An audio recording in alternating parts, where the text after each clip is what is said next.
like to do now is I'm going to introduce our next speaker, Stuart Hamilton.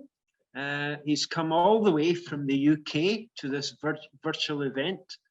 Stuart is sitting in London at the moment, an hour behind us, so it's not too onerous on you, Stuart. Stuart, I've known Stuart for 40 years, I would say. He's had 38 years in the water sector. He is an international expert on water management, business development, and company growth. So it doesn't mention anything about water losses there, Stuart, which maybe we've got the wrong Hamilton. I don't know. Anyway, we'll have to make do with you now anyway, so we haven't got a choice here. Stuart is currently the MD of Hydrotech. Okay, Hydrotech, that's a water loss company, so we've got the right one. And he's the business development director to MIA, which is a big water loss company as well. So we're good on that. Stuart's got a diploma, a management diploma from Huntington University in 1990.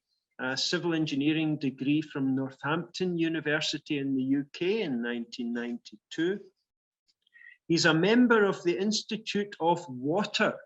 That's quite a kind of all-encompassing institute, that one. He's a fellow of the Chartered Institute of Water Environmental Managers. That's FCIWEM for those of you that are writing this down. And he's a fellow of the Chartered Institute of Plumbing and Heating Engineers, which is CFIPHE, also for those that are taking notes. He's currently the chairman of the IWA Water Loss Specialist Group, which is supporting this organization. So Stuart's like the main man there. He's like the top dog. He decides world policy on water losses and such like. It's a very powerful position. It's right up there with presidents and such like all over the world. Stuart's got a CV that's a bit like Jay's. If I read it out, there won't be any time for a presentation. So I'm going to, Stuart's basically a member of just about every institution that does anything to do with water. Stuart seems to be a member of it. I dread to think what you pay each year, Stuart, in your membership fees. But anyway, I'm sure you can afford that. So I'd like to thank Stuart for taking the time out of his very busy schedule and being part of all these hundreds of organizations from around the world to slip us in here. He's also a very practical engineer when it comes to leak detection. Stuart's got tons of experience on this, and it's all practical experience. It's not academic experience. It's right in there, digging holes, finding leaks, fixing them, sorting out stuff within water systems. So Stuart, I'd like to pass over to you now. If I've missed anything in your 40-page CV that you would like to add, then you're most welcome to do so. Thank you for taking the time to grace us with your presence, and hopefully you won't be visiting any penguins while we're talking about this today. Thank you. Can you hear me, Ronnie? Can you hear? I can hear you loud and clear. You're good to go.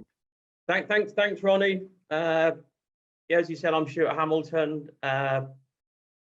I apologise if I'm going to be coughing during the process of this presentation. I gave COVID a go back in February this year and survived that. So I thought, well, you know, I'm going to give the flu pandemic a go. So currently, I'm a week down into the flu pandemic now, so I feel like absolute rubbish, but I will soldier on. Anyway, what we're going to be talking about today is basics of leak detection. We have a lot of slides to go through, so we are going to be flipping through quite a lot, but we go through what is available, what isn't available.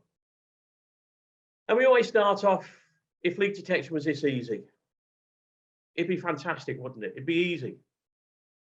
The problem is, it isn't. We have to go and find the leaks. They don't always find us. That's the problem.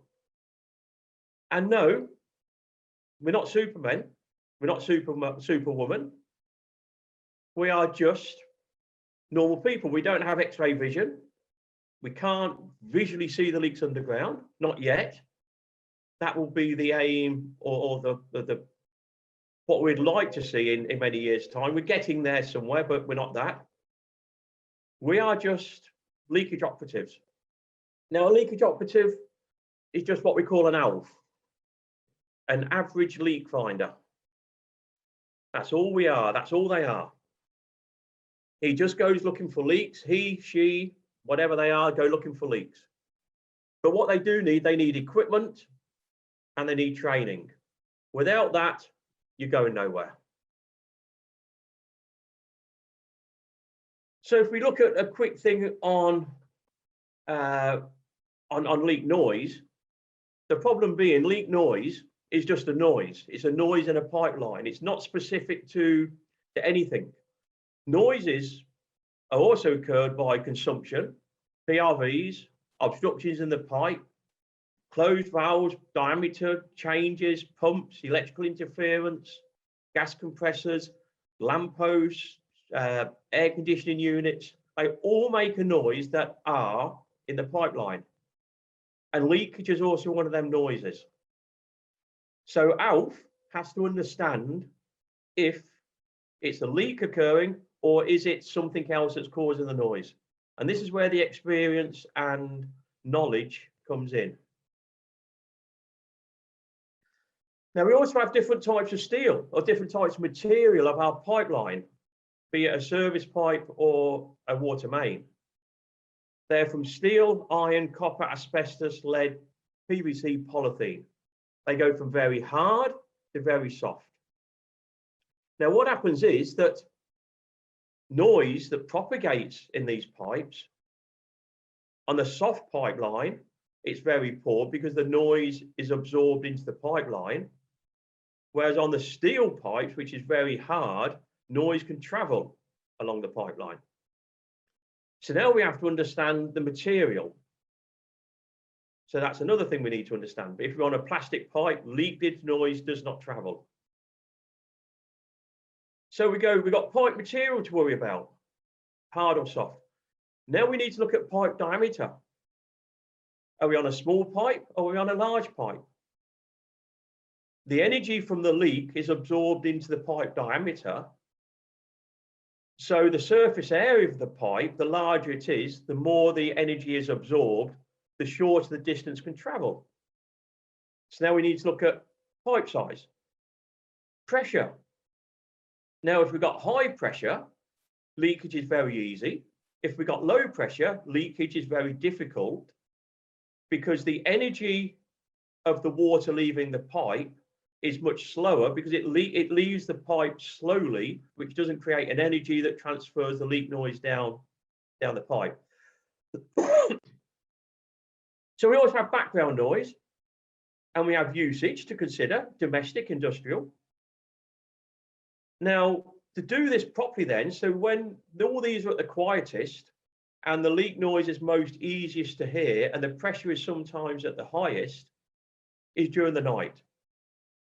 Now, leakage engineers don't like working at night for various reasons, and the water companies don't like employing them at night because it costs them extra money. But regardless, you cannot do leak detection in downtown Johannesburg or Cape Town or Pretoria or anywhere in London in the world if you are in a city centre during the daytime.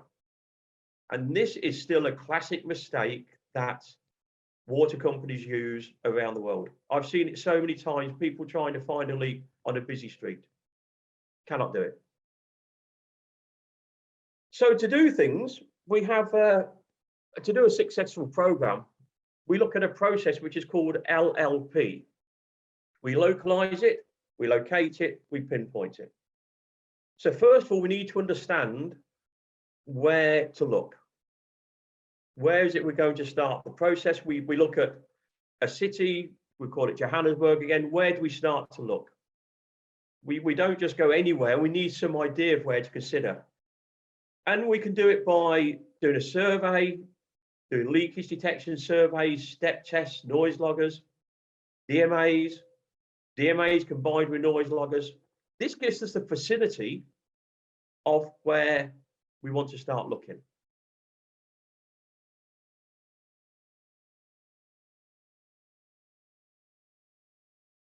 So if we look at some processes of localize,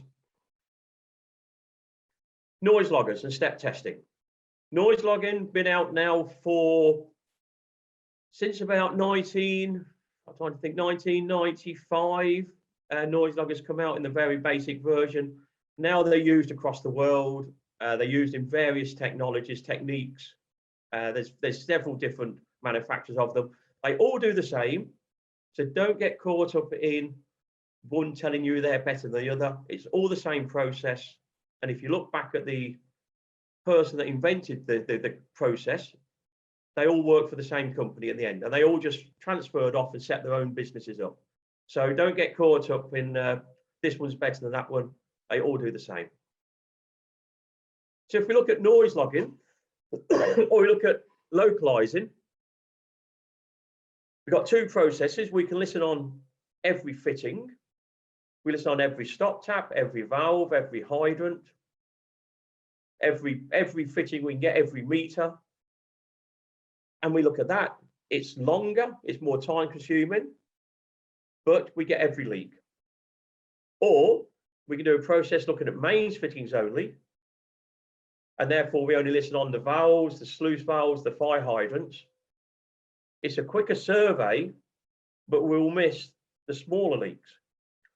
You can only do a mains fitting survey if you are on a metallic main with good pressure and diameter probably no bigger than 10-inch or 200 millimeters. So you cannot do a mains fittings only survey on a large diameter pipe. It just won't work. The leak noise will not travel. You will not hear the leak noise. Another classic mistake, so it's been done, that is. If you look at district metered areas, it gives us an idea, and I think everybody understands what a district meter area is, or a DMA. It just directs us into the area where we can control the water, and if we measure the volumes of the water going in, and we calculate or complete a mini water balance, we understand what the flow is in there, so we understand what the leakage is. When you're in an area which has consistently high leakage or a high burst rate, to get it quicker, you can put noise loggers into that area. So as soon as the flow goes up, your noise loggers will tell you where the leak is occurring. So it's a very quick identifier of where that leak noise is apparent.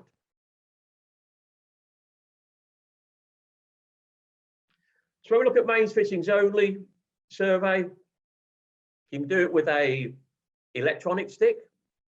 You can do it with a manual stick. The problem of doing it with a manual stick is that if your hearing is poor, you will not hear the leaks.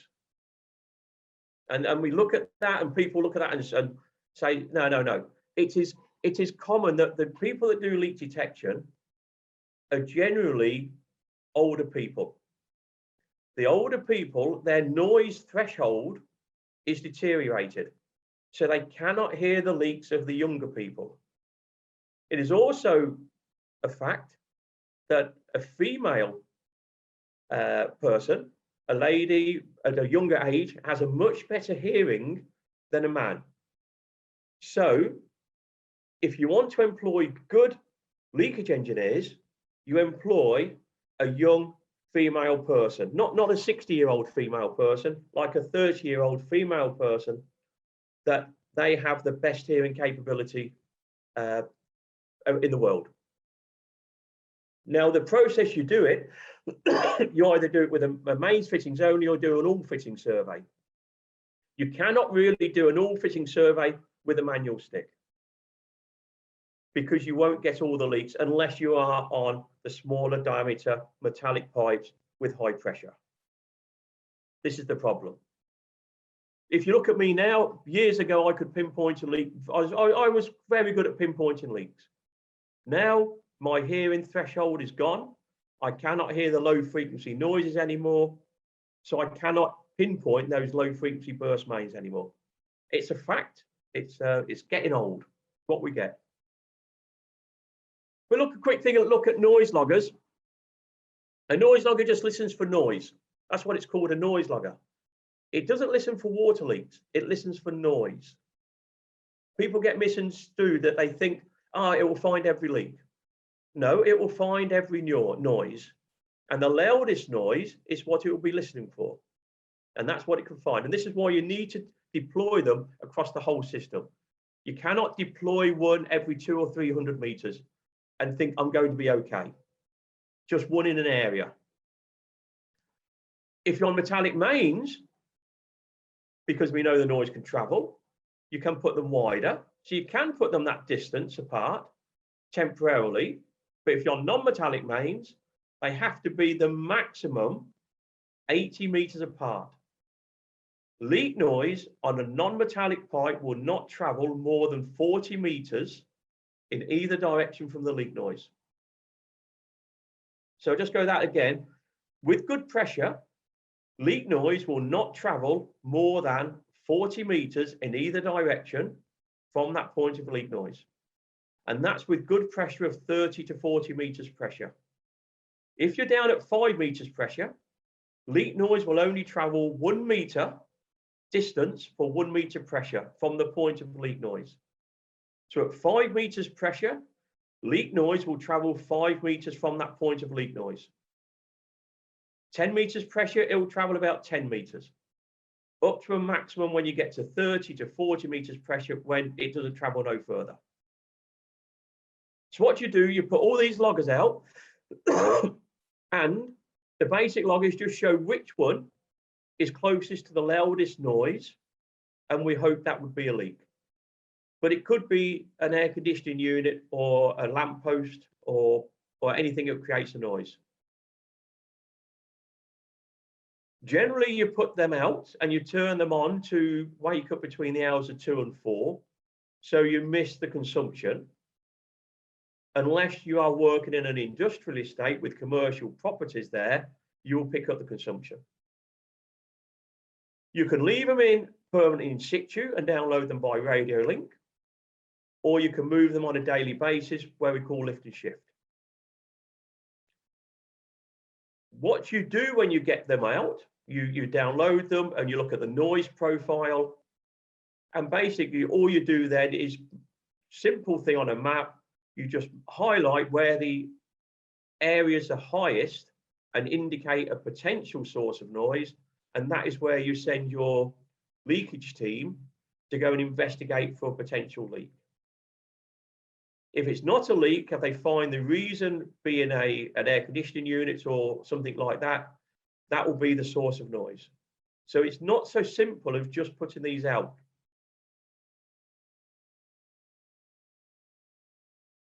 We look at step testing. Very simple thing about step testing.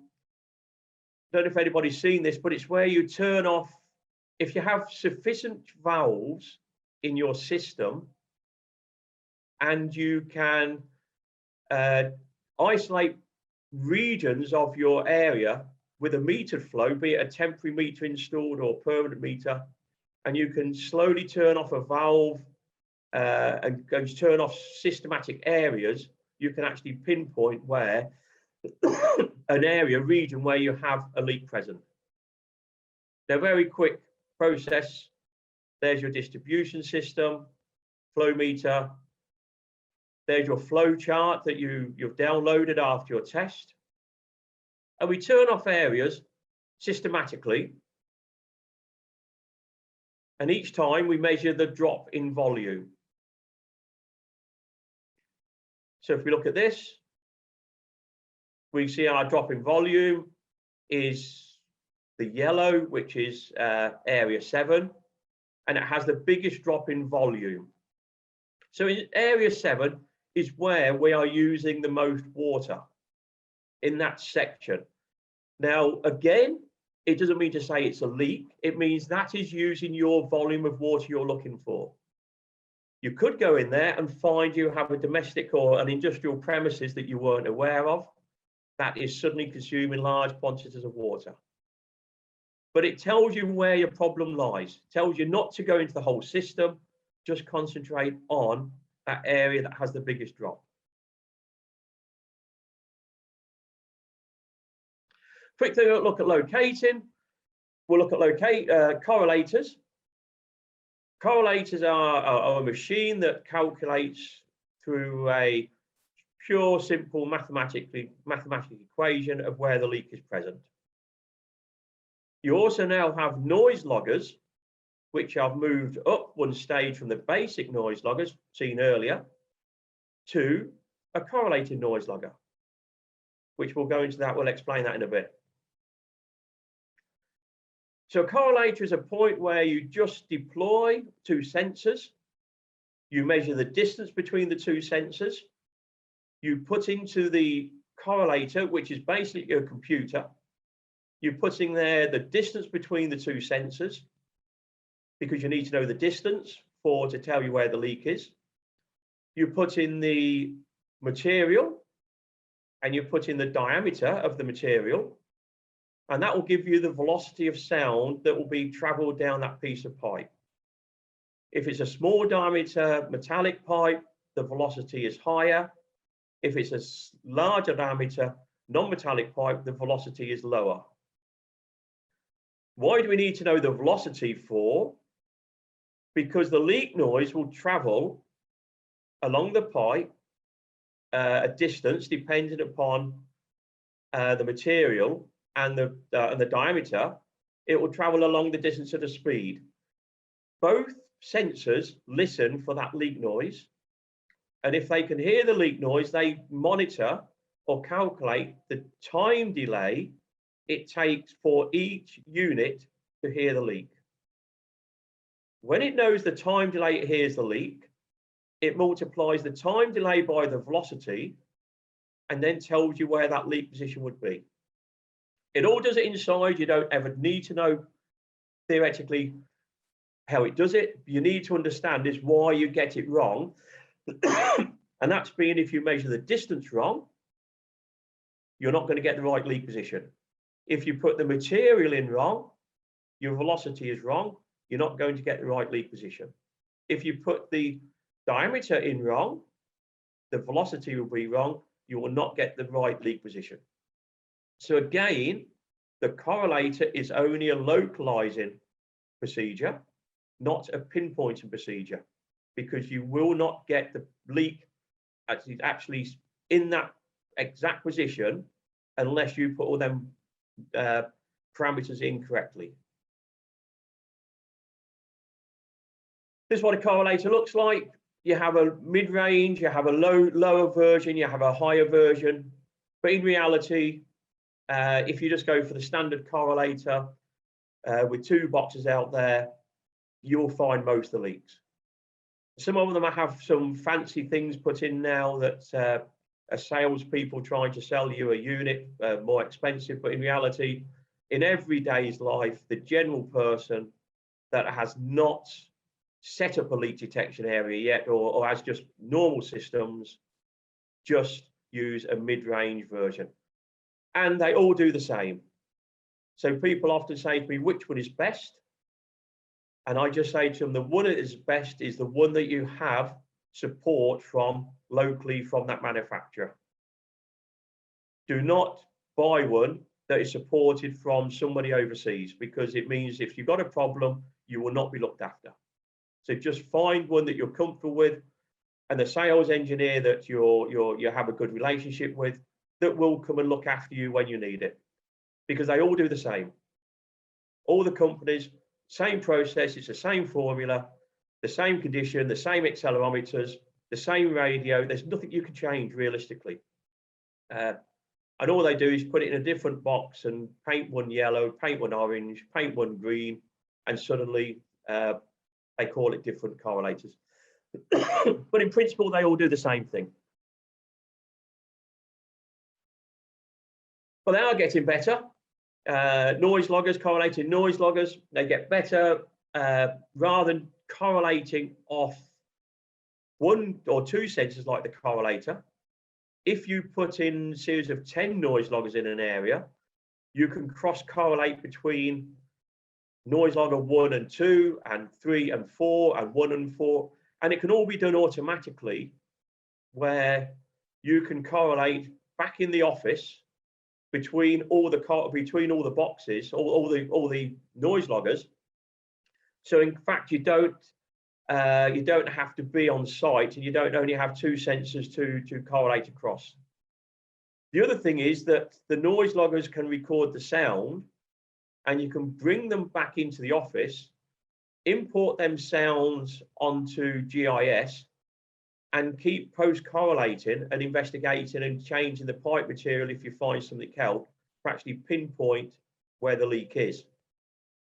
And what you do then, you just use Google Maps and you give it to your engineer, and you can tell him that the leak position is possibly outside 35 Ronnie Mackenzie Street.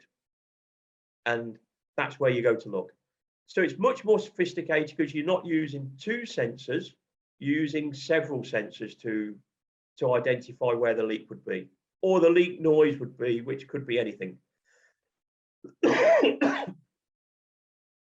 So a quick thing about what a noise logger does, rather than me talking about it, a quick video. Serious?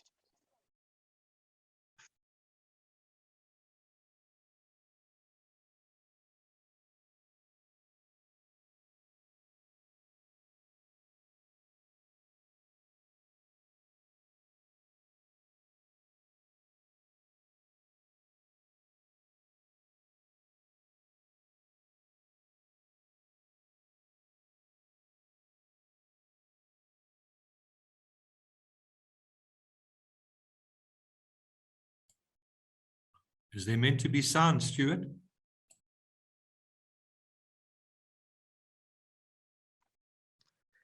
So you can see by that a quick idea or a quick concept of what a leak would look like if you use one of these, if you use a correlated noise logger. And again, that was by one manufacturer. They all do much the same. So again, I'm not promoting one or the other. They all do very, very similar. Now we're going to quickly look at pinpoint. Pinpointing is the act of confirming the exact leak position on the surface prior to excavation. So localize puts us in the region to start to look for the leak. Locate puts us in the vicinity of where the leak could be. Pinpoint is where you're actually going to put the cross on the ground to confirm where the leak is prior to excavation. If you have no other option and you have to use the correlator, you can use that position as long as you are confident that you are sure about all the information that you included in the settings, which is the pipe diameter, material, etc. As long as you are confident that you know that knowledge.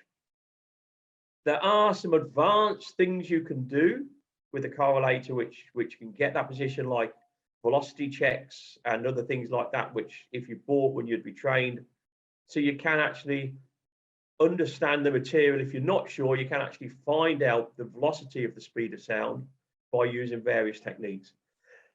But pinpointing is to actually pinpoint the leak position prior to excavation.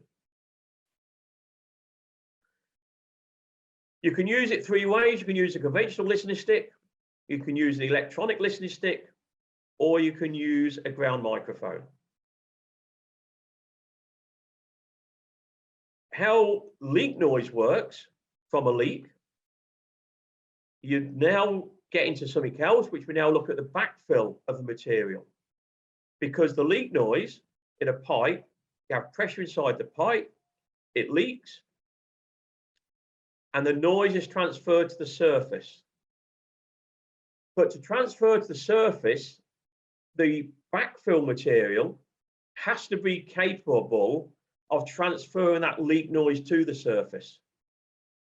If the ground is saturated and it doesn't allow the the noise transfer to go from one piece of backfill material to the other, the noise will not be transferred to the surface.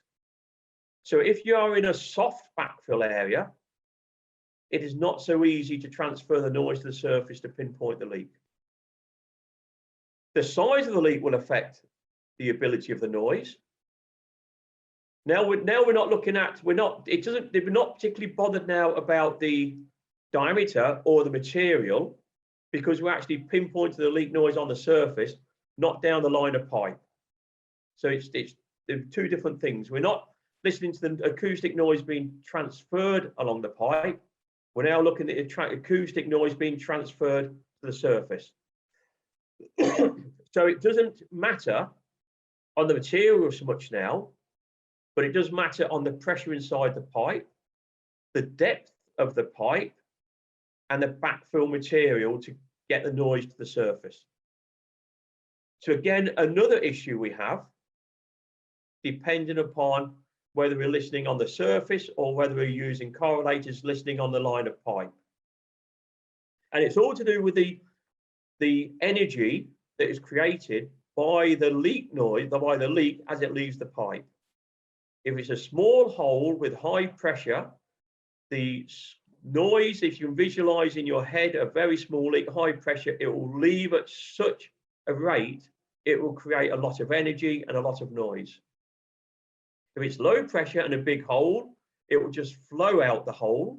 Therefore, you'll have no noise, no generated, no energy. So therefore, you won't be able to pinpoint it from the surface. The listening stick, manual listening stick, it relies on the technician. If you're deaf, you're a waste of time. And I can tell you now, I have met several deaf engineers. Absolute waste of time using a manual stick. They couldn't hear anything. They cannot hear any conversation going, never mind listen for a leak. On a manual stick, you get various types. You can get cheap ones, you get expensive ones, or you can make them yourself. All made, you can be made in wood, they can be made in steel, they can be made in Bakelite. The problem is there is no visual display. It is purely down to the ability of the engineer to be able to hear that leak. And that leak depended upon the pipe material, the diameter, and the pressure in the pipe to hear the leak noise coming along the surface of the pipe. Or if we're pinpointing, the same sort of thing as I said earlier, but it's all down to the engineer's capability. We can use an electronic listening stick, which as you can see there, a lady in Canada using it, listening on a fire hydrant. It does have a digital display. So if you are deaf, you can look at the display and hear the noise and see the noise intensity. If you're deaf and blind, you've got no choice at all. You've got, no point.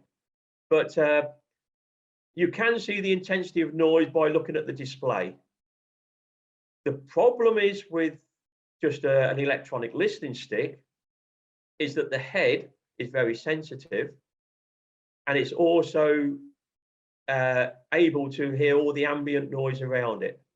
So if you're windy or it's in traffic areas or anything like that, all the ambient noise will get to that point, which is where the head, which is where the microphone is based. The other alternative is use a ground microphone, and this is known now as the elephant's foot. And everybody in the world, if you call it the elephant's foot, they exactly know what you're talking about. And you can see why, because it's a big lump.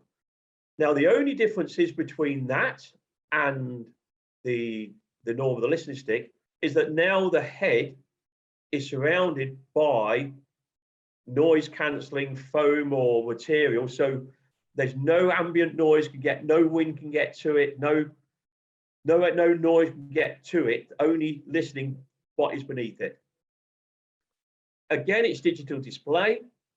You can look at the intensity of the noise, so therefore you walk down the line of pipe and you put dots down the pipe on the ground, sorry.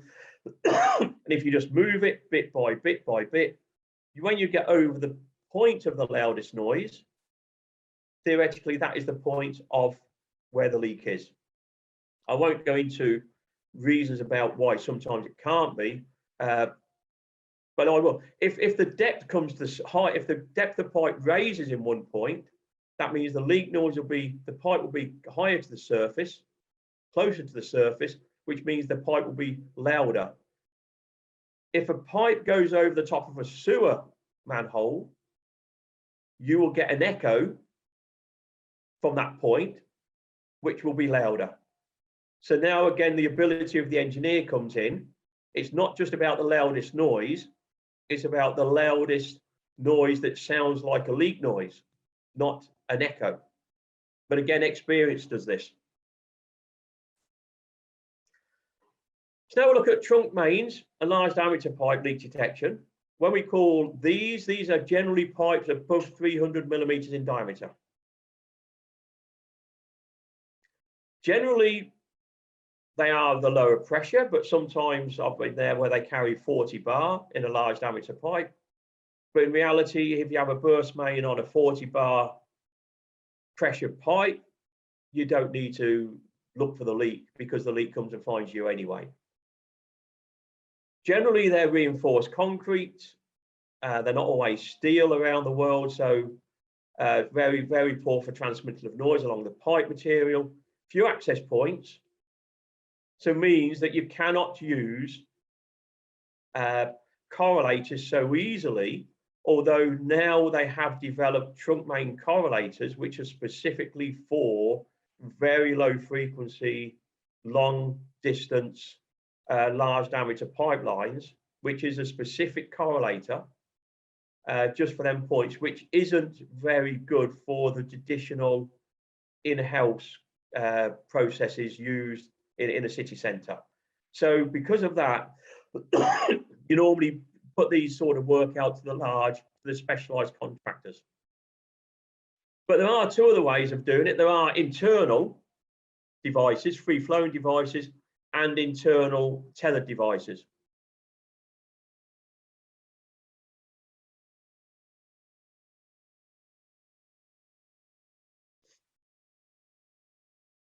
And I would show you the video, but the videos aren't working, so we can't do that. So I apologise for that. But basically, you have two devices. You have two devices. You have the free-flowing device, which is a ball or a device. There's 3 or 4 manufacturers now that can do this process. You put it in the pipe. It flows with in the direction of the water. You launch it. It goes along the pipe. It listens. It records noise on an internal sensor, and you retrieve it some distance away, which can be 10 kilometers, 20 kilometers, 30 kilometers away.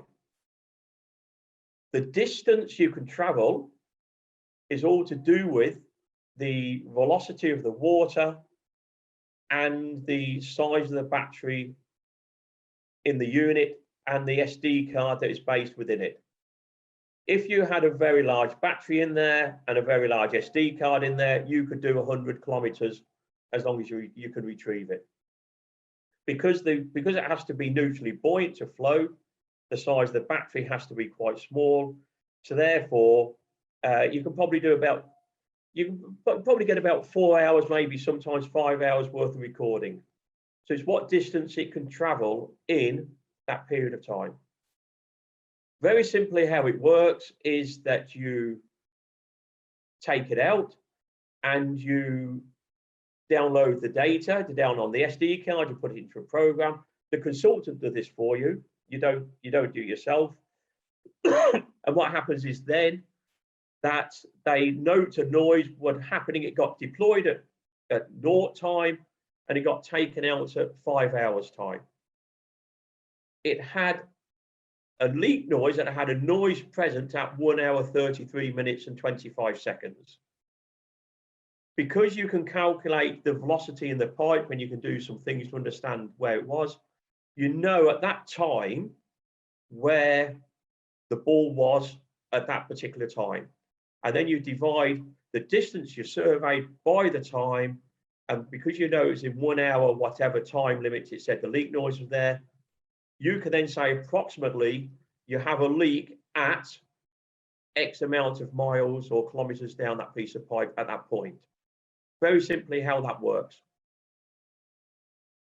When you look at a tethered device can only go as long as the cable is and only go in the direction of the velocity. Generally, it only carries about 1,000 meters. There is a company out there that now does 2,000 meters. But the thing is, you launch it, it's got a parachute on the end, it gets dragged down with the velocity of the water. As it goes over the leak or gets close to the leak, there's a little microphone on there as well that can tell you when you've got in the vicinity of a leak, because the noise is it gets louder, and you're sitting at the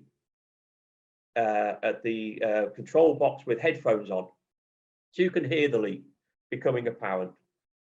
Because a tethered device also has a camera on it, which the free-flowing device doesn't have a camera, it's just a microphone, you can actually see what the leak is as well. So you can go to the leak, hear it at its loudest point. Because it's got a measuring wheel as well, you know exactly what distance it is. Because you can walk across the head and track the head as well, you know exactly where it is beneath you. So when you can hear the noise, you can pull it back, you can see the potential leak, or a valve, or a connection, or a service connection, or an offtake. You can go above it, you can transmit a signal, which is from a sonde. You can say, I'm dead above it now, and you can highlight, pinpoint on the ground, exactly beneath your point is where that problem of noise is. But the only thing is with this, it's down to distance of cable. And just because you have 1,000 meters of pipe, 1,000 meters of cable does not mean you can travel 1,000 meters. It can only go around 1 or 2 bends, because after that, the frictional restriction of the cable being dragged on the bend and the size of the parachute and the velocity has to all be calculated to be able to pull it down the main. It's not the problem going down the main. The problem is if you put too big a parachute on, you've got to be able to pull it back up the main. And I've been out before where a parachute has been on that's too big and you cannot retrieve it. So I'll have a quick look about what's going on around the world, what else is out there, what's being used. But first of all, when we look at technology, what is it? What is technology? Changing of technology is just to change the way we think. But if we look at technology, it started to change. Even when we was Stone Age men, Stone Age women, whatever we were, 2,000 years ago, 3,000 years ago, we moved forward. We always changed our way of thinking and our way of working and our procedures to change the way we do things. And technology just helped us. So we move things forward all the time, we're getting better. That is how we use technology in the water industry. The problem is with the water industry, we are probably the worst company in the world that will not adopt technology. If you look at any other industry in the world, we'll adopt it. The water industry, we are always so scared of change and adoption of technology that we will not wait. We will not do things. We always wait for it to be proved, or we wait for the next one, or we wait for the next version. And it's all to do with why we joined the water industry, because we didn't want to be an engineer designing large buildings or entrepreneurial person designing places in Dubai. We wanted to be Mr. and Mrs. steady, normal, easy life, fairly comfortable in what we do. So therefore, we're not generally, our mindset is not generally based upon the fact we want to do a significant change. And it's unfortunate, but that's what we all are. So when we look there, we just look at what do we do, how do we get there, how fast we need to go, how much will it cost, and will we get a return on investment? But when we look at things, no matter what you had, years ago, we started developing the wheel. And then we developed a chariot. Because when we had one wheel, we didn't have no need for it. So then we said, oh, we'll put it onto a chariot, but now we've got two wheels. And then it went into a car. Then we went into a faster car, a supercar, and a super duper car. But you know what? If you look at the first one and the last one, they all go round on a wheel. So it's only getting you somewhere faster than what the very original version did years ago. So if you look at your technology, choose anything you want of one of these cars. If all these were correlators, you've got that choice of correlators there. You can buy a super duper one, which will cost you significant money, or you can buy a basic version. But you know what? If you wanted to go to the shop, they'll all get you to the shop. And if you wanted these were correlators or noise loggers, you wanted to find the leak, they'd all find you the leak. Just one would probably get there a lot faster than the other one.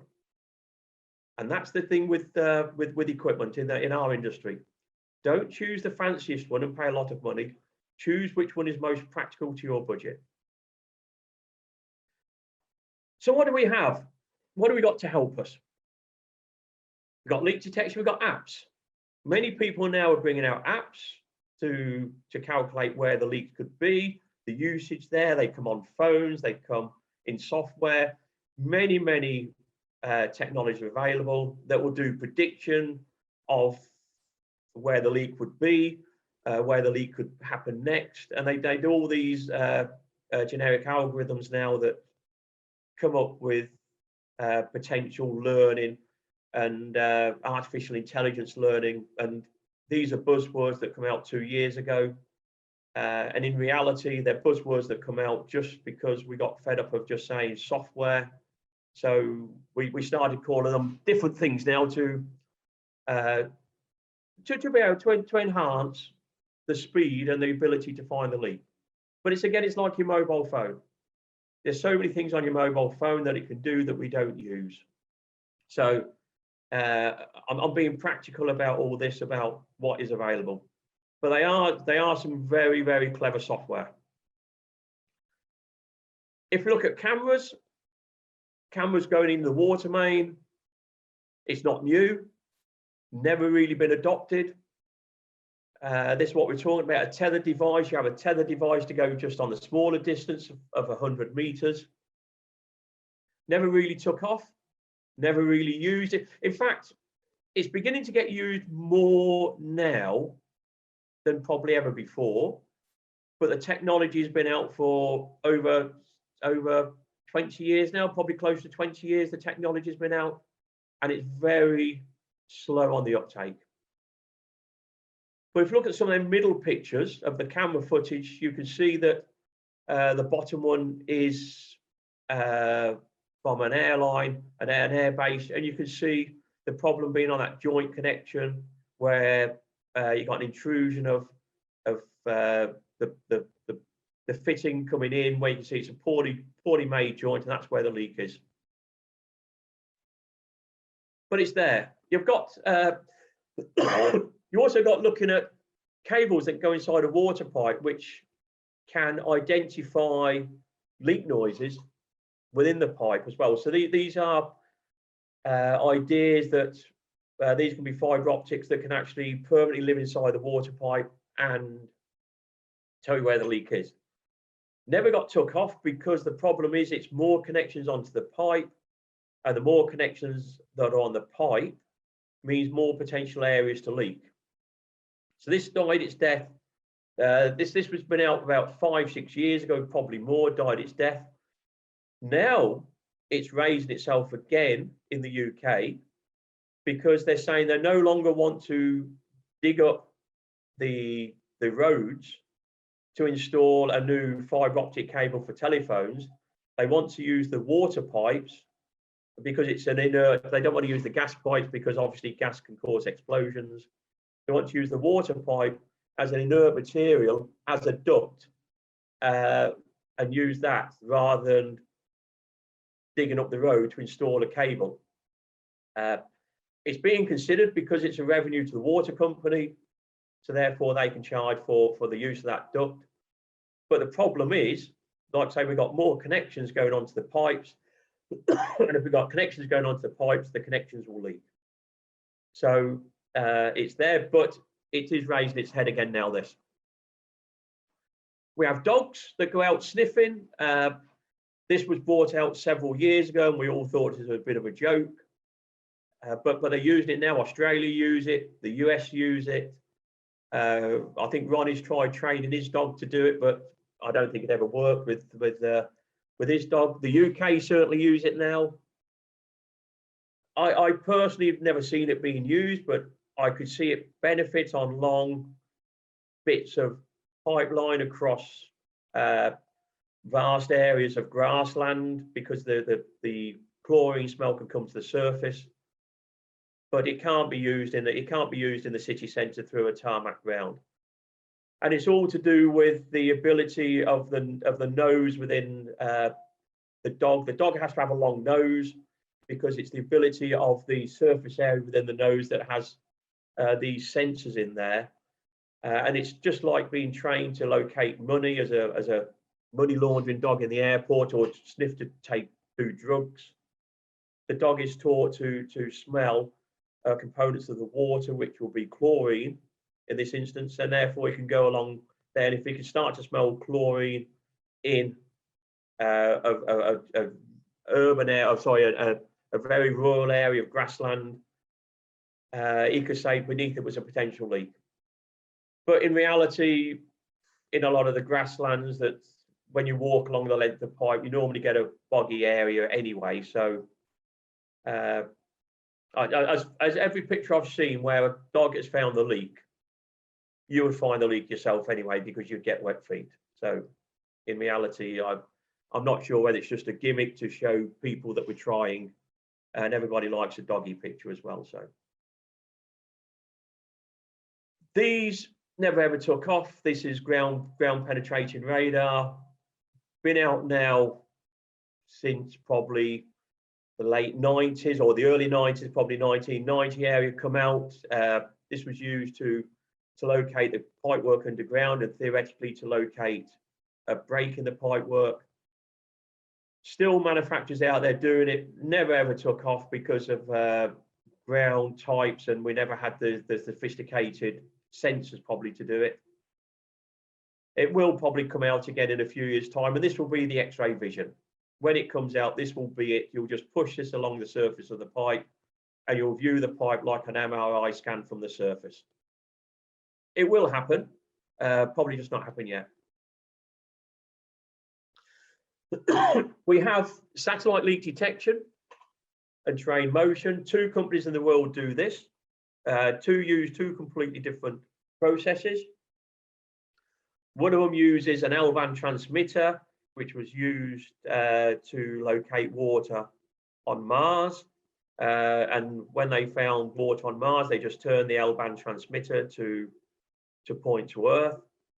And it bounces down a microwave signal, and the reflective pattern of the chemical agent within water, be it chlorine or whatever it's looking for, would reflect back to the satellite, and it can say potentially there is an area down there that has chlorinated water within a vicinity of 20 or 30 meters. The second company uses purely an engineering principle. They don't look for chlorine. They use multiple satellites. They use some that looks for ground movement. They use some that look at foliage growth and change of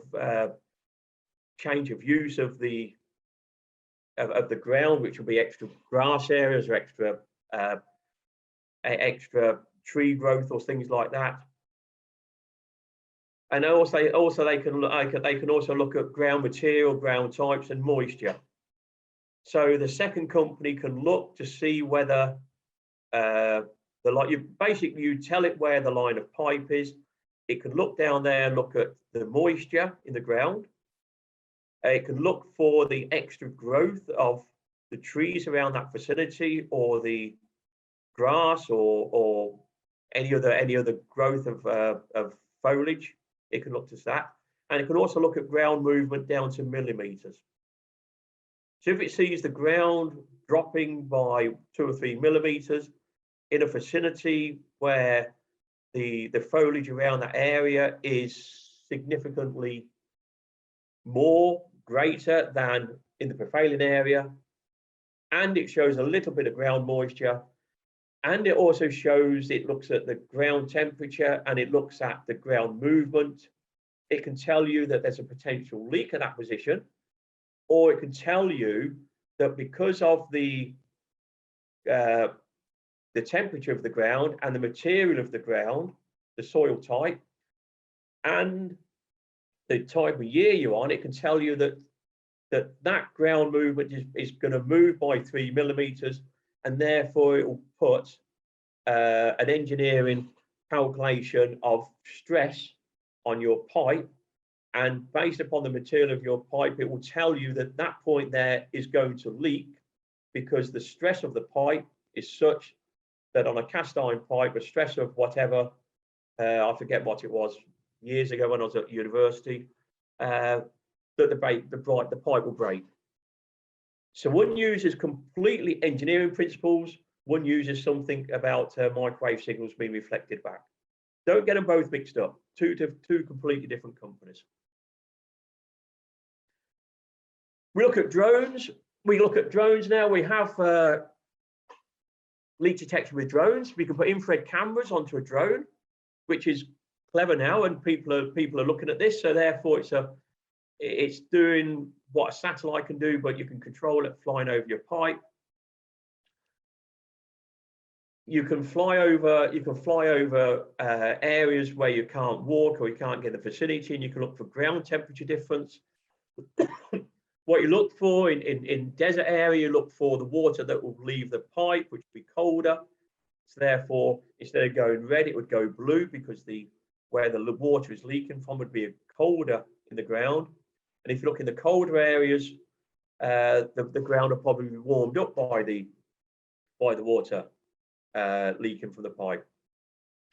But you can do this over areas, and people now, many companies have done this. I think it's a very good benefit to traditional leak detection, because you can fly over pipelines that you can't get to very quickly. The only downside is obviously the length of a drone can fly. So you need several batteries there. But I personally think this is a very good move forward for rural areas. Rural areas which are not looking for tarmac and whatever. I'm not so sure how it would work in a tarmac road. I've not seen it used in a city. I've seen it more used in the grass field areas where it's difficult to walk across. Here you can load it onto a car. This is from the US. They put it onto a car and they just drive around the cities, and you can see there they're just looking for ground temperature difference, and therefore they just mark that area, say this ground temperature there is different because of a reason. Go and investigate it. So again, I do like the idea of this, because we're moving from traditional to something that isn't reliant upon acoustics, pipe material, pressures, and so on. Even if that's a non-metallic pipe at low pressure, water is leaking, it will change the temperature of the ground. Another way is we've got sensors that go onto water pipes. These sensors look at temperature difference on some areas. They listen for acoustic noise. They listen for many different things. You can actually install them now in a water meter. So the water meter can contain this sensor. And basically, it's a great idea if you're doing an exchange of water meters. You can exchange every number of water meters, every 20 water meters, every 50 water meters with an inbuilt sensor.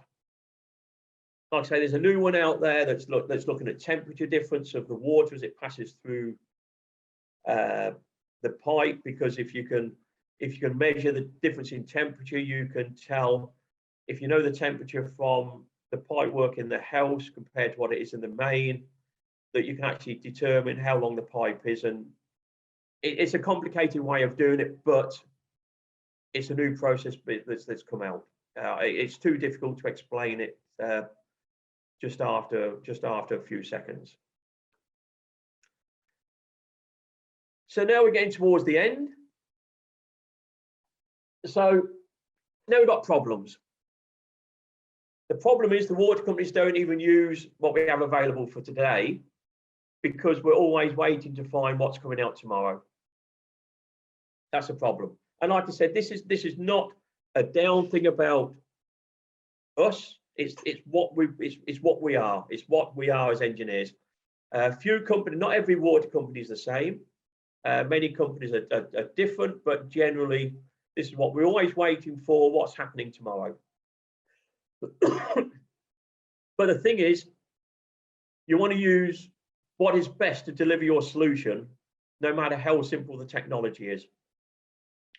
Don't think you have to buy the best. Don't think you have to buy the most expensive, because you don't. Use what will work for you. But in the end, what we want to do is start them young. But old still works, as long as you're not deaf. You know, there's still a place for us old people in a water company. Don't get rid of us all tomorrow. Don't put us all out to retirement when we're not quite ready. We have got a use. My use now is I make very good cups of tea.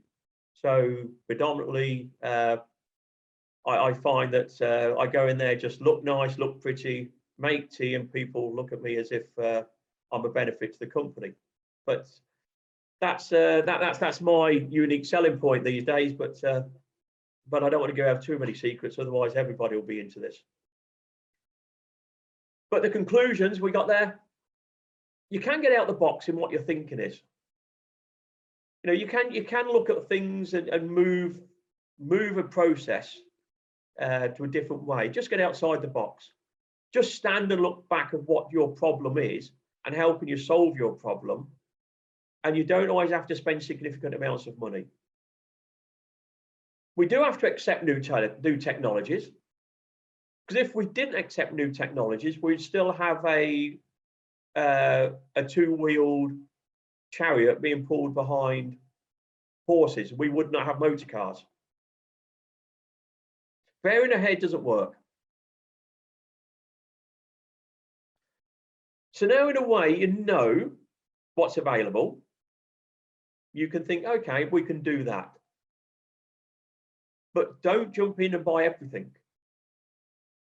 Because just because it's new doesn't mean to say it's going to work in your situation. Don't look at what your neighbour's using either. Because just because they're using it doesn't mean to say you have to use it. You have to use something that works in your system characteristics. So if you've got large diameter pipes, non-metallic, low pressure, don't buy a correlator, because it won't work. Just because your next door neighbour has a correlator doesn't mean to say you need one. Any technology about what you have today is better. But I say to people, it's not about being the best. It's all about being better than what you were yesterday. So don't think I've got to do whatever. Like I say, don't be the best. Just be better than what you were yesterday. That's all you need to think about. And the thing is, we have a ladder, and we talk about this ladder. It's a long ladder. It's heavy. You've got problems. You've got all these problems on your back. You've got intermittent supply.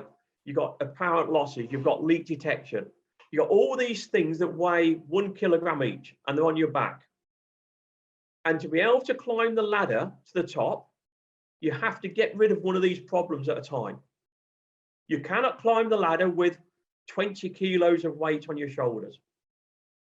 So you have to get rid of intermittent supply and leakage and apparent losses and high pressure. When you get rid of them things, you can climb the ladder. and it's not an escalator. You don't stand there and it just goes to the top like in a mound. You don't climb to the top and just get to the top. Oh, this is an easy ride. It's a ladder. You have to get to the top.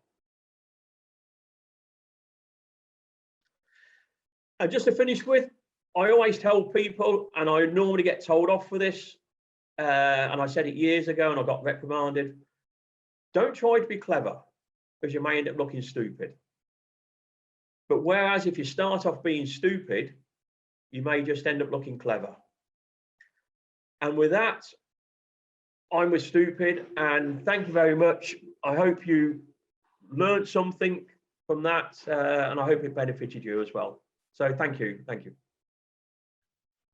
Okay, thank you, Stuart. That was interesting. I think based on the comments we've been getting, it was well received, and we've actually got we've got about 25 minutes for questions, so we can discuss the leakage things quite in some detail. Just a couple of, just to summarize it. Oh yeah, the flu thing, Stuart. I suppose that's one of the real benefits that we've got of this COVID thing and having to do it virtually, because otherwise we'd all be catching your germs from the podium. So it's quite opportune that you're in London at the moment and not bringing them to South Africa. So thank you for that, and thank you for sort of taking the time out to present to us today. I was listening to your thing about us old guys, which I'm also the same age as you. We are being put out to pasture, and we've only got our good looks on our side now. I think our eyesight's probably going as well as our hearing, Stuart. I think that's a problem that we need to think about. But anyway, put that to one side. Some of the takeaways: don't spend too much on a correlator. Buy a sort of mid-range one or a basic one, because they all do the same. Sound can travel up to 40 meters if you've got high pressure at 40. It won't go much beyond that. That's just on plastic. That's on plastic pipes. Is that correct? Plastic pipe. Maximum on plastic pipes is 40 meters at high pressure, and generally a meter per meter of pressure. So if you've only got 10 meters of pressure on a plastic pipe, you won't hear a leak beyond 10 meters. I think that's quite a good. But that's from the source of leak. From the source of leak. So if you're listening on a fitting that's more than 10 meters from the leak position, and there's a leak on that pipe, you will not hear that leak. Okay, so I think that's quite. Those are good takeaway points. I just want to summarize it for everyone. Ground penetrating radar, it's not there yet, but you think that's something for the future. Drones with infrared, we think that can be cost effective, probably more so than the two different satellite approaches. You didn't say too much on the satellite. We'll maybe come back to that. Dogs, we want dogs because dogs like people and they're nice things. You can pet them. Whether they find leaks or not is another question. I think that was a good takeaway point. Okay, questions. Okay, here we've got a couple of questions here. Okay, there's... Ronnie, your poll results are up if you want Stuart to deal with those first and comment. Okay, Stuart, there's some poll results there. Do you have any leak detection equipment? Yes. Oh, it's 50-50 basically on that one. So that's not... So half the people have. Do you have leak detection set up? Yes, 28%, no, 72%. Are your engineers trained? Only 33%. Do you want to say anything on these, Stuart, before I ask you some questions? And if you look at it, do you have any leak detection? Do you do any leak detection? Yes. Half of the people, but there's only 28 people with the setups. That means it's generally as normal. It's just ad hoc because people don't take it serious. They don't think it's serious to set up a leak detection department, and yet they have a leak detection issue. And again, this is standard. I mean, what I'm seeing here isn't different to around the world. You don't train people in leak detection. You generally put old people out there because you have no other need for them. So you put the older people out there. Only a few people have a budget for leak detection. Some people think 42% thinks it's a hit and miss process, which is a hit and miss process because they've not been trained and they've been sold wrong equipment. And generally, the problem is that the leakage is a massive issue everywhere in the world. And yet I see these numbers don't surprise me. If I put this into Asia, it'd be much the same. If I put them into the US, it'd probably be worse. And yet we've all got very high levels of losses, and yet we don't take it serious to put a leak detection. I mean, this should be 100% of people have a leak detection section. 100% of people have a budget to develop it, and we're all being trained in finding leaks. Okay, so thank you. Good, thank you, Stuart. I've got a question from Patricia that we'll pass over till tomorrow. So Patricia, we haven't ignored your question. It's about what's going on in Cape Town. I think we'll save that question for Peter Flower tomorrow, if you don't mind. Peril Butulesi from Ekurhuleni Metro. She was asking if you've got leakage inside a private property. So in other words, it's internal plumbing leakage. Does that form part of the non-revenue water? Now here's the caveat, this is quite an interesting, initially I would have said no, because it's after the meter, it's normally the customer's issue if the leakage is inside the property. However, in the case of Ekurhuleni, they basically, if they know that a house has high internal plumbing leakage, apparently they can adjust the bill partially to reduce the bill to try and encourage the homeowner to fix the internal plumbing leakage. And I would say that any reduction in the account for that then becomes non-revenue water. So it does actually become non-revenue water. So that's not really a question for you, Stuart. Here's one for you. This is a good one. Busisiwe. This is a stressed Busisiwe. I am failing to detect where a leak is on my property at home. My water bill has increased threefold and I am stressed. Help. Stuart, there's one for you. Okay. If you've got a leak on the property, basically what you first do, you create the house into a DMA. So first of all, you go around and make sure you've got no taps that are running, no ball valves that are running, no overflows that are going, no toilets that are flushing. Make sure everything is turned off. And then go back to your meter, if you have a meter, or your stop tap, and see whether the noise has stopped. If the noise has stopped, that means you have an internal domestic situation. Then turn off the inside tap. The tap, you normally have a tap just inside the sink, under the sink as the water comes in the pot in the house. There's normally a tap there. Turn that off. And therefore you know whether the leak is in the house or in the underground pipe work. If it's on the underground pipe work, you then lift your sewer lids up. And if you lift your sewer lids up, you can probably see water ingress into something. If you don't see that, you then need to know where the line of the pipe is to actually start just to look along it visually to see whether you can see any telltale signs of a potential leak. And if you can't see that, then you just need to find a listening device, which can be a screwdriver or something to put to your ear to listen on the ground along the line of pipe. But you must know where the pipe is. You can't listen on something on an area of the ground that is nowhere near the pipe, because you won't hear the leak noise anyway. So that's how you find a leak on the property. Okay, so I think the thing you mentioned at the beginning is check the obvious. Make sure the toilet is not leaking. Make sure you don't have an outside room that's got a toilet leaking.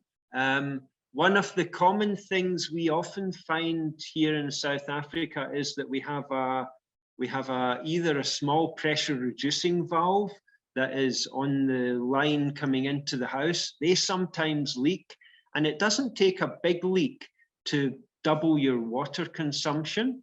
Or you often have a LATCO valve going into your hot water tank. And if that's leaking, it often directs the leak into your gutter on your house, and you won't see it anywhere. It will actually come down the gutter and go away somewhere else or into the sewer system. So clear the obvious out, and then turn off the water into the house, and then check if it's not on the other piece of pipe. And I think what would you recommend at that point, Stuart, bringing in someone to like a plumber with gas detection equipment or something like that for that section? If you can identify that it's between the meter and the house itself, under the garden somewhere, would you use gas detection with a sniffer, perhaps? I mean, you got maybe a dog. You can get the dog in. You got. I mean, in reality, you got two choices. And being very practical again, if you've got a house connection with a leak on it that goes from the stop tap on the footpath to the house, and it's an underground leak, you've got to ask yourself, is the pipe at the stage of its leaking? So that means does that mean it's at a stage where the pipe is now at its life end? So if you fix it, are you going to fix it again tomorrow at 500 Rand? Are you going to fix it again next week at 500 Rand? Are you going to bring a plumber in to look at it at 1,000 Rand? Or do you just say, you know what, it's leaking because it's just at its life end? Is it easy just to replace that service pipe down there, and therefore I know it's good for another 50 years? And you look at if it's in the grass, if it's not under tarmac, or you can change it and reroute it in. Sometimes on domestic properties, we say to people, yeah, your pipe is leaking because it's now at its life end. What is material? It's copper. The copper is very degenerative in certain types of soil. You know what? Just replace the pipe, because you'll bear the cost once and it'll be 50 years before you need to worry about it again. So you need to look, it's not like a main where you can't replace a main in a street. On a short side house connection, sometimes that just may be the better option. Okay, that's a good point. I've noticed in many cases that typically, if you do have a leaking pipe, it's invariably underneath a concrete slab or underneath a garage that someone's built in their property. And the cost of digging it up to find it is much more than just laying another section of pipe and getting the water into the house. So I think that's a good takeaway point. If you are struggling to find the leak and you know that it's between the meter and the property, you may find it's cost effective just to replace that small section of pipe. It won't cost too much. Is that what you're saying, Stuart? Is that good? It is, yeah. And the thing is, you can dig the pipe, you can dig the ground yourself. It's on your property. Yeah. Okay. You dig it. Okay, we've touched on this. Johan Esslin was just asking, do you ever, when you put all these noise loggers into the ground, which, if I'm not mistaken, are quite expensive pieces of kit, those noise loggers with the magnet that stick onto valves, do you get people coming along after you and removing them and selling them for scrap, as would happen here in South Africa? It does happen quite a bit, yes. I had one in, I was in Vietnam. I was in Hanoi City with them. And we had correlating noise loggers, which we could track them because we had a GPS unit in there. And we actually found somebody in Hanoi that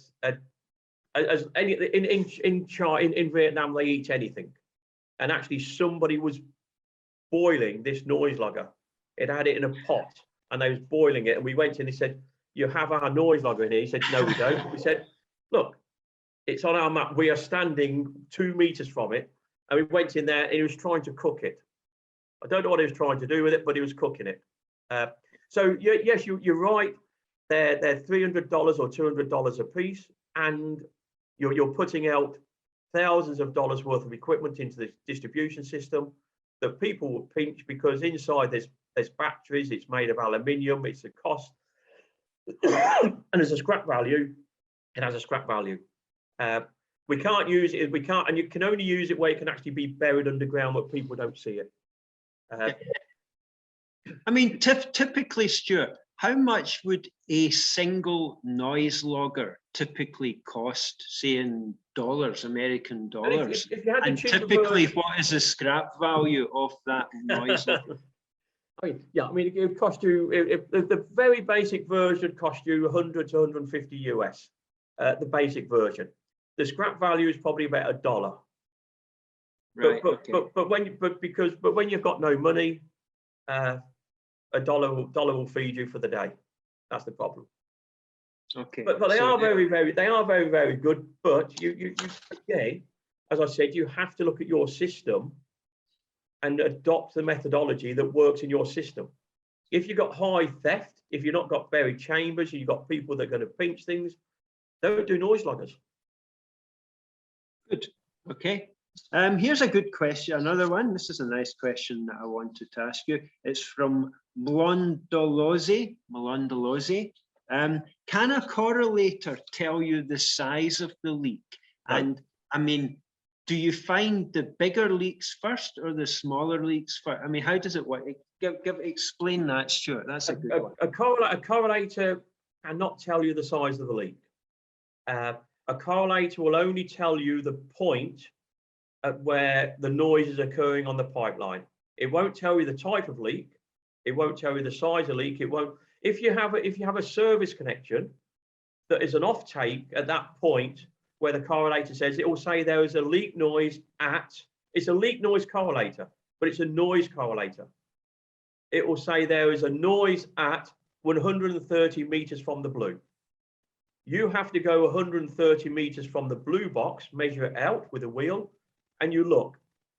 And if there's a house connection there with a leak in the house, it will pinpoint the ferrule.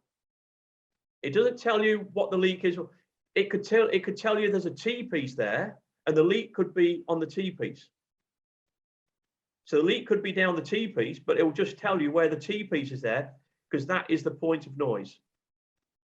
So it just tells you where the point of noise is. Does it tell you that if it's? It doesn't tell you if it's a leak. It tells you at that point there was a noise, the point of noise. Okay. Now tell me, Stuart, if you've got a system with leaks in it and you go in with an acoustic listening device to listen for those leaks, which leaks will you find first? Will you find the biggest ones first or the smallest ones? You will find the ones first with the highest acoustic noise, which generally is, if you can visualize a pipe, if you can visualize a 6-inch pipe with an open end, the water just flows out the pipe. It doesn't create energy, so therefore there's no noise.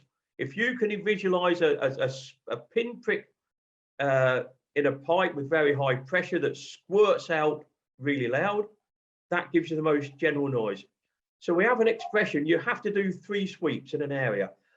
The first sweep gets rid of all the visual leaks, the leaking valves, the leaking hydrants, which when you look at, that's what you're listening for. So you get rid of the first sweep, gets rid of all the simple leaks. The second sweep will get rid of all the high noise acoustic, low volume leaks.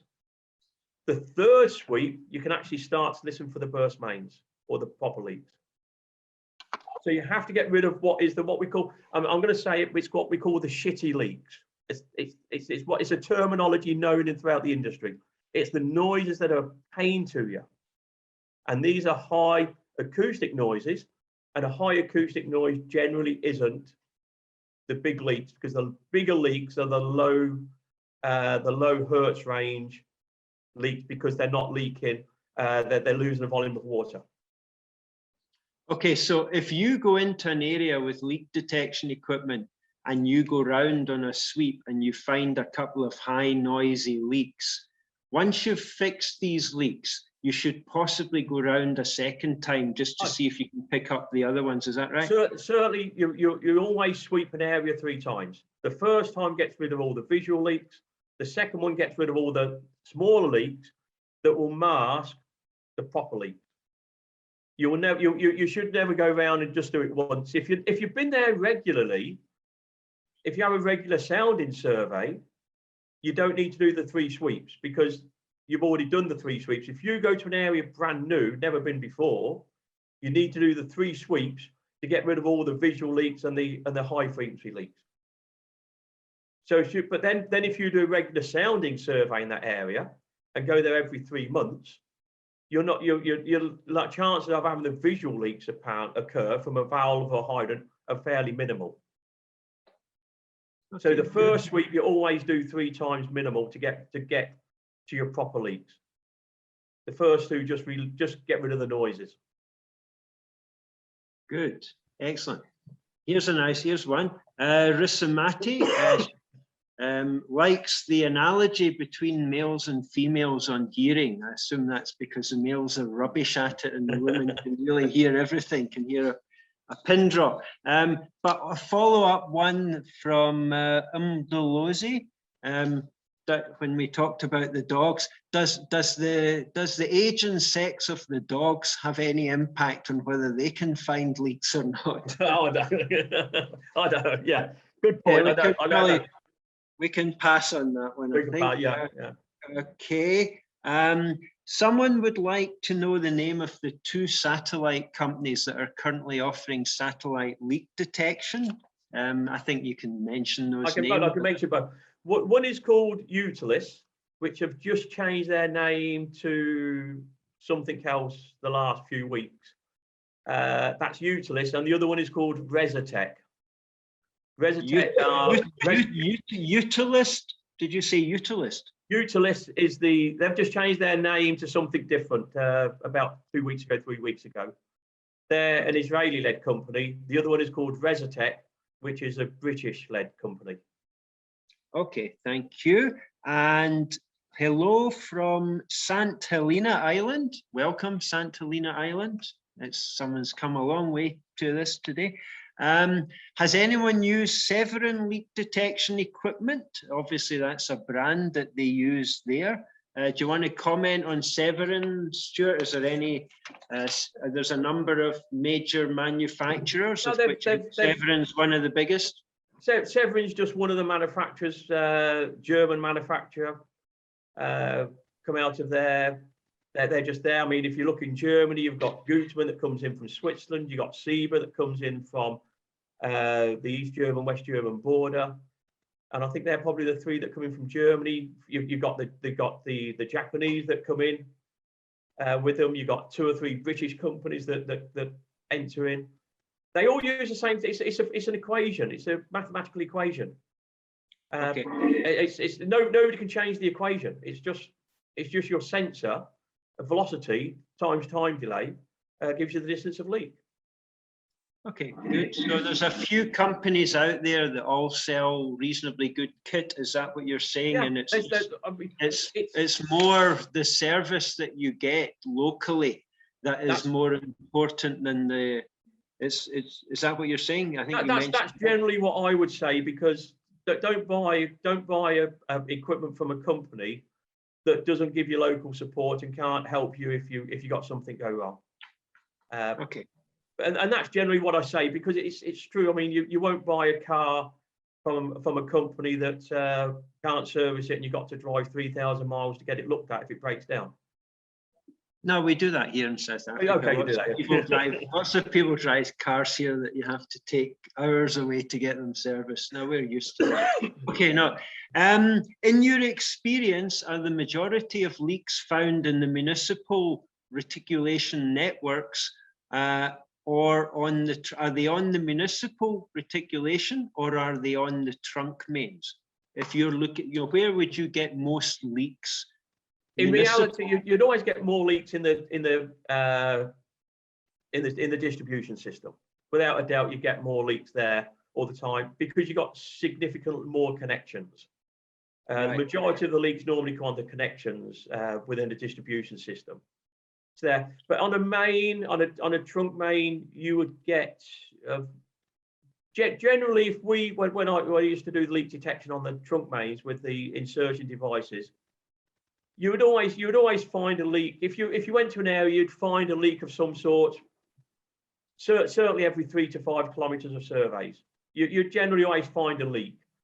The problem being on a trunk main or the large diameter pipe leakage, you have to ask yourself the repair cost. Is it worth the repair?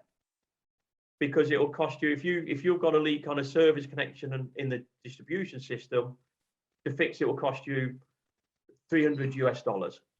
If you've got a leak on a large diameter pipe in the middle of nowhere that is just a small leak again, it'll probably cost you 10 times as much, if not 20 times as much. So to do leak detection on trunk mains, it's great if you have a problem, but it's in reality you have to look at finances and the repair cost of finding it. It's the cost to find the leak, and then it's the repair cost of fixing the leak. It's significantly more in the large diameter pipes. Okay. Johan Rudolph, before you keel over from the flu, Stuart, we'll try and get a few more questions in before you I'm dosed up with tablets. Before you succumb to the dreaded COVID. I mean, it's strange, actually. The UK is banning South Africa from coming into the UK, and yet everyone in the UK is coughing terribly. Anyway, just going back to what I found with COVID, I thought before I get injected for my vaccine, I thought if I catch it first, it will probably make me stronger. So I caught COVID and then got the injection. And then, so I've decided I'm going to have my jab on the 23rd of this month for flu. But just prior to that, I think if I catch flu prior to that, that will really give me a good potential risk of catching it again. Yeah, well, it's a very interesting process I use. Get myself close to death and then sort of take the vaccine to stop it. Well, it seems like you're getting there, Stuart. You're getting there. We hope you survive another 6 or 10 minutes. There's a couple of questions here. Is are the majority of leaks on the consumer or on the connections to the consumer in your experience? So is it most leaks, are they mains leaks or are they connection leaks? What would and also I want to throw in I want to piggyback on Johan's question here. The IWA often state that 80% of leaks do not surface, that only 20% actually come to the surface and the other 80% are underground. In our experience in South Africa, because our pipes are buried at ½ meter of depth, as opposed to 2 or 3 meters in Canada or America, I believe that more leaks will come to the surface here, especially because we're operating at very high pressure. What is your view on that? Is the 80-20 principle maybe not quite that in South Africa? Maybe it's turned around the other way, because we've found that we don't get that many invisible leaks, certainly not 5 times the visible ones. What's your view on that? And what is your view on connection leaks? Right. You generally, you only get a leak anywhere where there's been a human intervention. On a straight piece of pipe between A and B, very, very rarely you get a leak. So wherever you've had a human intervention is always a potential for a leak. So on every connection, on every ferrule connection, on every stop tap, on every individual point, you get a human intervention which will put a fitting in there. It's always a possibility of them leaking. So hence, there is always generally leaks on service connections, on the service connection points on the main, on the service connection itself. And generally, it normally is around a fitting, because the human intervention has been there and you don't know the quality of the fitting, you don't know the quality of the engineer that put the pipe in, and you don't know the quality of the backfill putting stress on that fitting. So generally, that's where we find leaks on that side. If you look at the percentage of leakage that comes to the surface, I mean, it was myself that came up with that number many years ago, and it was used in and we used it in a generally well managed system that is an urban area which has tarmac on the surface to hold the leak down. Now, generally in them regions, the majority of the leaks don't come to the surface. If you put it down, if the pipe's down 1 meter deep and you have a traditional backfill on top with a tarmacadam or bitumen asphalt surface on the top of that, like on a road, generally you have a lot of leaks that still don't come to the surface. If you are in a rural area where the mains are probably quite shallow and you have a 30 to 40 meter bar pressure, them leaks will always come to the surface. But you can never assume that all your leaks come to the surface, because unless you do a survey, you never actually know how many leaks are underground. Now, so then I used to have somebody say to me that all my leaks come to the surface. So then I changed the wording to say all leaks, regardless, will come to the surface. Regardless, every single leak will always come to the surface. However, it depends on the time it takes to come to the surface. One may take 1 week, one may take 1 day, one may take 50 years. So the argument is, why leaks come to the surface? Yes, they do, but you don't know how long they leaked underground before they come to the surface. Now, you have to look at a leak has 4 stages of its life. It has a weep, a leak, a burst, and a failure. Now, the leak you see come to the surface, when it went from a weep to a leak, to a burst, to a failure, did that happen instantaneously within 5 seconds and bump to the surface? Or did that leak that comes to the surface take 5 years to go from a weep to a leak, and then another 2 years to go from a leak to a burst, and you found it on the surface as a burst? It may have been a weep and a leak for 7 years prior to that. I don't know. So, Okay. so you're right in what you say. Yeah. Good, Stuart. Enslin has, or a gentleman, I've just checked the name. Someone agrees with you on the 80-20 principle. DeVet. He says that South Africa leak detection statistics support the 80-20 rule. So they agree with you on the 80-20 rule. So you've got someone agreeing with you there, Stuart, but I like the analogy of 4 phases of a leak, and they'll all come to the surface at some point. And I suppose and again, I think the point you made, if the pipes are underneath a road surface with tar macadam on top, that will impact significantly on whether it surfaces compared to whether it's on the side of the road under normal earth or normal ground. That's quite important. Can you identify potential leak points before they actually happen? In other words, can you predict where a leak's going to occur? Can you pinpoint weak points in the system based on pipe condition? That's a quite a tricky question, that one. Actually. Well, there's software out there that looks at where a leak occurred last, so therefore you can look at where a leak may occur in the future. That's just using a generic algorithm of software.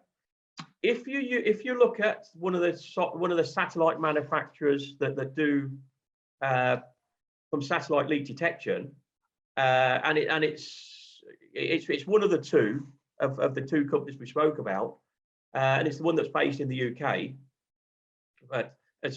And if you look at them now, they look at ground movement. So they look at the soil material, and they get this from the last 50 years of data from the databases. And they've got all these databases everywhere.